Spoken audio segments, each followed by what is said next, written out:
నేను ప్రతి ఒక్కరికి చెప్తున్నాను, గుర్తుపెట్టుకోండి. సాయంత్రం 5:30 అవ్వగానే మీ ఇల్లు శుభ్రం చేసుకొని దీపారాధన చేసి రెడీగా ఉంచుకోండి. ఎందుకు అని అంటే ఆ సమయంలో లక్ష్మీదేవి ప్రవేశించేటటువంటి సమయం. ఆ సమయంలో మీరు ఇల్లు ఉడవక అలానే పెట్టుకుని దీపారాధన చేయక అలానే పెట్టుకున్నారనుకోండి, లక్ష్మీదేవి రిటర్న్ వెళ్ళిపోతుంది అనేది గుర్తుపెట్టుకోండి. ఇంకొకటి ఎప్పుడైనా గుర్తుపెట్టుకోండి, చాలా మంది కూడా ఒకరి మీద ఒకరు వేసుకుంటున్నారు. నువ్వు చేయి, నేను చేయి అని చెప్పేసి దీపారాధన అంత బరువా మీకు? ఒక్కసారి గుర్తుపెట్టుకోండి, ఆ ఫలితాలు ఏంటి అనేది తెలుసుకోండి. తర్వాత మీరే చేస్తారు. నేనే చేస్తా అని చెప్పేసి అనాలి. ఒక్కసారి ఫలితాలు గుర్తుపెట్టుకోండి. స్టూడెంట్స్ కి ఏంటి అని అంటే జ్ఞాపక శక్తి పెరుగుతుంది. ఇప్పుడు మీరు చదువుకున్నది గుర్తు ఉండదు, అప్పుడు ఆ జ్ఞాపక శక్తి పెరుగుతుంది.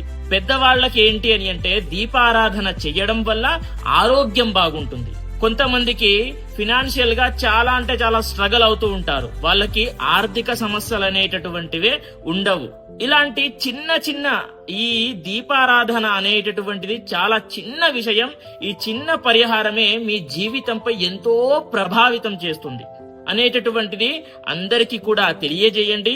ఈ చిన్న పరిహారం చేసుకొని విశేషంగా ఫలితాలు పొందండి అనేటటువంటిది ప్రతి ఒక్కరికి తెలియజేస్తూ స్వస్తి సర్వే జనాః సుఖినో భవంతు. Download ShareChat.